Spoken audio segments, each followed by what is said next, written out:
कुल मिलाकर हमने एक ट्रायंगल के अंदर 3 साइड्स थे, जिसमें 2 साइड्स को पकड़ के हमने 6 रेशियोज़ बनाए और 6 रेशियोज़ का नाम दिया गया इस प्रकार: p/h के लिए साइन और उसके अपोजिट के लिए कोसिकेंट, b/h के लिए कोसाइन, उसके अपोजिट के लिए सीकेंट, p/b के लिए टेंजेंट, b/p के लिए कोटेंजेंट। साइन को शॉर्ट में हम sin से लिखेंगे, कोसिकेंट को कोसेक लिखेंगे, सीकेंट को सेक लिखेंगे, कोटेंजेंट को कोट लिखेंगे, टेंजेंट को टेन लिखेंगे और कोसाइन को कॉस लिखेंगे। लेकिन ये सारे रेशियोज एक गिवन एंगल के लिए ही डिफाइंड है। इसका मतलब ये हुआ कि एक जैसे ट्रायंगल मेरे पास है ABC, जब तक हमको थीटा गिवन नहीं रहेगा तब तक तो हम ये बता ही नहीं सकते हैं कि परपेंडिकुलर कौन है, बेस कौन है। यानी कि ये सारे रेशियोज तभी पॉसिबल हैं, तभी डिफाइंड है, ये तभी एग्जिस्ट करते हैं जब हमको थीटा गिवन हो, थीटा प्रिस्क्राइब्ड किया हो। तो सपोज हम इस थीटा की बात कर रहे हैं तो AB परपेंडिकुलर, यानी कि ये घर है AB और इस एंगल से आप घर को देख रहे हो, देन इसको बेस बोलेंगे। घर का बेस ये हुआ परपेंडिकुलर, यानी कि हमेशा एंगल के सामने वाले साइड्स को हम परपेंडिकुलर बोलेंगे और उसके साथ जो नियर बाय साइड उसको बेस बोलते हैं। ठीक है, तो गिवन एंगल के लिए ये सारे रेशियोज डिफाइंड, यानी कि साइन का अकेले में कोई अस्तित्व है ही नहीं।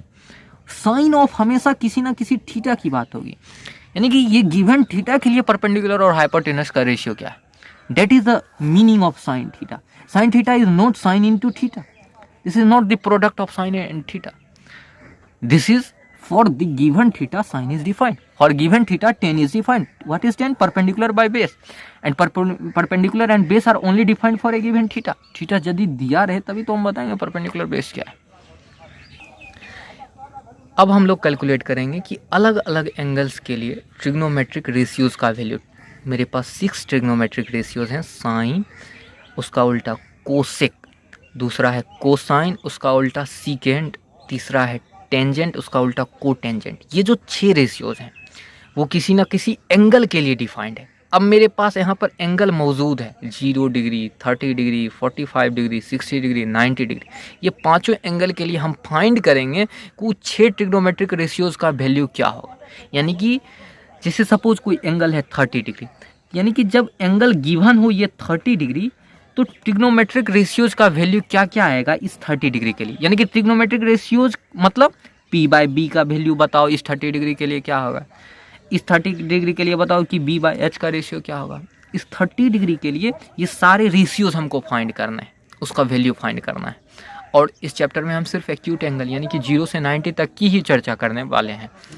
0 और 90 डिग्री एक्चुअली सिलेबस में नहीं है, तो आप इस पार्ट को स्किप कर सकते हैं, लेकिन हम यहाँ चर्चा है तो चर्चा कर लेते हैं। सबसे पहले हम बात करते हैं 90 डिग्री की। यहाँ मेरे पास एक सर्कल है, एक रे है, वो रोटेट करेगा, वो अभी कुछ एंगल पे है। वो एंगल जब बढ़ते बढ़ते एक समय आएगा कि जब यहाँ पे आ जाएगा तो वो एंगल 90 डिग्री हो जाएगा। और जब 90 डिग्री हो जाएगा तो ये परपेंडिकुलर के साथ क्या हो रहा है, जब ये रोटेट करेगा, रे रोटेट करेगा, ये बेस का लेंथ बेस सिकुड़ते जाएगा। ये बेस अब इतना हो गया, पहले इतना था। थीटा ज्यों बढ़ते जाएगा बेस सिकुड़ते जाएगा। और जब ये 90 डिग्री पहुंच जाएगा उस समय क्या होगा कि ये लेंथ यानी कि हाइपोटेनस और परपेंडिकुलर आपस में मर्ज हो जाएगा। परपेंडिकुलर और हाइपोटेनस आपस में मर्ज हो जाएगा 90 डिग्री के लिए। जब थीटा 90 डिग्री बढ़ के हो जाएगा तो बेस सिकुड़ के 0 हो जाएगा। Base is tending to 0, base घट के 0 होने वाला है और परपेंडिकुलर और हाइपोटेनस आपस में इक्वल हो जाएंगे फॉर थीटा 90 डिग्री। तो साइन थीटा का वैल्यू क्या होगा, परपेंडिकुलर अपॉन हाइपोटेनस, दोनों बराबर, इसलिए रेशियो 1। इस तरह से आप सारे रेशियोज निकाल सकते हैं, इस तरह सारे रेशियोज का वैल्यू आप निकाल सकते हैं for 90 degree. Suppose cos theta का वैल्यू निकालना है तो बेस अपॉन हाइपोटेनस, बेस यहाँ 0 हो गया तो कॉस थीटा का वैल्यू 0 हो जाएगा। इस तरह से 0 डिग्री के लिए भी आप फाइंड कर सकते हैं। जब ये थीटा घटेगा एक्चुअली तो क्या होगा कि परपेंडिकुलर सिकुड़ेगा और परपेंडिकुलर का लेंथ 0 हो जाएगा और बेस हाइपोटेनस आपस में मर्ज हो जाएगा। बेस और हाइपोटेनस आपस में मर्ज होकर बराबर हो जाएगा, इसलिए साइन थीटा p/h, अब p 0 की तरफ जा रहा है इसलिए ये value 0। Cos theta B by H, B और एच बराबर है इसलिए वैल्यू इसका 1, 0 डिग्री और 90 डिग्री के। अब हम बात करेंगे 45 डिग्री में क्या होगा। हमने एक राइट आइसोसेल्स ट्रायंगल बनाया जिसमें ये 45, ये 45, राइट आइसोसेल्स मतलब एक एंगल 90 डिग्री और दो जो परपेंडिकुलर बेस हैं वो दोनों आपस में इक्वल लेंथ के हैं। हमने मान लिया इक्वल लेंथ क्या है, एक्स और एक्स, तो ये पाइथागोरस थ्योरम से आ गया, हाइपोटेनस स्क्वायर बराबर perpendicular square plus base square, ये आया √2x। अब 45 डिग्री के लिए आप फाइंड कर सकते हैं साइन का वैल्यू, कॉस का वैल्यू, टेन का वैल्यू, सब वैल्यू आप फाइंड कर सकते हैं। जैसे साइन हमने निकाला परपेंडिकुलर अपॉन हाइपोटेनस, ये वैल्यू आप यहाँ से कॉस भी निकाल सकते हैं, सारे वैल्यू आप निकाल सकते हैं। अब हम बात करेंगे कि 60 डिग्री और 30 डिग्री के लिए ट्रिग्नोमेट्रिक रेशियोज कैसे फाइंड करते हैं। उसके लिए हमने एक इक्विलैटरल ट्रायंगल ड्रॉ किया। साइड लेंथ इक्विलैटरल ट्रायंगल का 2x लिया फॉर सिंप्लिसिटी, एक ही रीजन है कि कैलकुलेशन का, बस और कुछ नहीं। ऐसे आप x भी ले सकते हैं, ये पूरा लेंथ x ले सकते हैं। हमने 2x लिया है फॉर सेक ऑफ सिंप्लिसिटी। हमने एक परपेंडिकुलर ड्रॉप किया इसलिए ये बाइसेक्ट करेगा, परपेंडिकुलर बाइसेक्ट करता है इक्विलैटरल ट्रायंगल में, ये लेंथ x, ये लेंथ x हो जाएगा। ये 60 डिग्री, हर एक एंगल 60 होता है इक्विलैटरल ट्रायंगल में, ये एंगल बाइसेक्टर होता है, इसके कारण ये 30, ये 30। अब इस 60 डिग्री के लिए आप फाइंड आउट कर सकते हैं सारे ट्रिग्नोमेट्रिक रेशियोज। कैसे, ये लेंथ कैसे आया, क्योंकि ये लेंथ पता है, ये लेंथ पता है, परपेंडिकुलर हमने पाइथागोरस थ्योरम लगाया, परपेंडिकुलर फाइंड कर लिया। अब ये लेंथ, तीनों लेंथ मालूम, तो साइन 60 डिग्री क्या हो जाएगा, परपेंडिकुलर अपॉन हाइपोटेनस √3/2। इस तरह से आप सारे ट्रिग्नोमेट्रिक रेशियोज इस 60 से निकाल सकते हैं। सारे ट्रिग्नोमेट्री 30 डिग्री के लिए आप निकाल सकते हैं। जैसे साइन 30 का वैल्यू, इस 30 के लिए परपेंडिकुलर ये हुआ, हाइपोटेनस ये हुआ, x/2x दैट इज हाफ। इस तरह से आप सारे ट्रिग्नोमेट्रिक रेशियोज 0 से लेकर 90 डिग्री तक के एंगल के सारे ट्रिग्नोमेट्रिक रेशियोज आप फाइंड कर सकते हैं। अब हम बात करेंगे ranges of trigonometric function, trigonometric ratio sorry, जो भी ट्रिग्नोमेट्रिक रेशियोज हैं, साइन थीटा, कॉस थीटा, जितने भी 6 हैं ट्रिग्नोमेट्रिक रेशियो, सबका एक बाउंड्री है वैल्यूज का।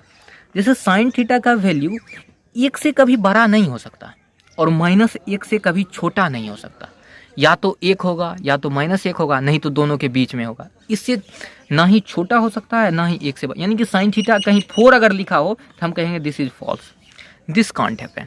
क्यों, सोच के जरा देखो, साइन थीटा जो है परपेंडिकुलर और हाइपोटेनस का रेशियो है, हाइपोटेनस लॉन्गेस्ट साइड होता है, यानी कि हाइपोटेनस से बड़ा कभी परपेंडिकुलर होगा नहीं, जब भी होगा तो बराबर हो सकता है, ठीक है।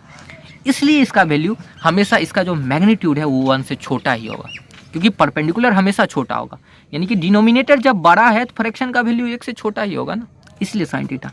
सेम केस कॉस थीटा में b/h होता है, h फिर से बड़ा, इसलिए वैल्यू 1 से छोटा ही होगा। टेन कॉट में क्या होता है कि सारी वैल्यूज पॉसिबल है, all trigonometric values are all real number, यहाँ आर का मतलब है रियल नंबर, ये बिलोंग्स टू, यानी कि इसका वैल्यू कुछ भी पॉसिबल है, एनीथिंग। टेन का वैल्यू ये कैसे होता है ये सब पढ़ेंगे आगे चल के, ठीक है। अभी सिर्फ आप रेंज याद रखें कि रेंज इसका क्या है, यानी कि इसकी वैल्यू कहाँ से कहाँ तक लाई करेगी। सेक थीटा और कोसेक थीटा का सारी वैल्यूज पॉसिबल है, सिर्फ ये वैल्यूज नहीं हो सकती, ये माइनस का साइन है, ये सारी values all real numbers possible, सिर्फ -1 से 1 तक के वैल्यूज को छोड़कर सारे वैल्यूज पॉसिबल है।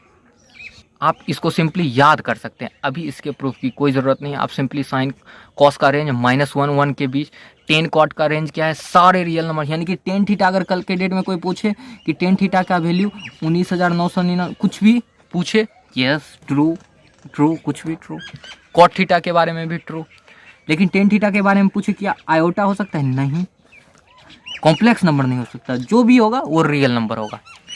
सेक थीटा कोसेक थीटा के साथ क्या है कि सारे वैल्यूज पॉसिबल हैं, सिर्फ -1 और 1 के छोड़ के, यानी कि सेक थीटा का वैल्यू कभी 0 नहीं होगा, दिस इज नॉट पॉसिबल, 0 नहीं होगा, यानी कि -1 और 1 के बीच के वैल्यूज नहीं होंगे, इसके अलावे सारे वैल्यूज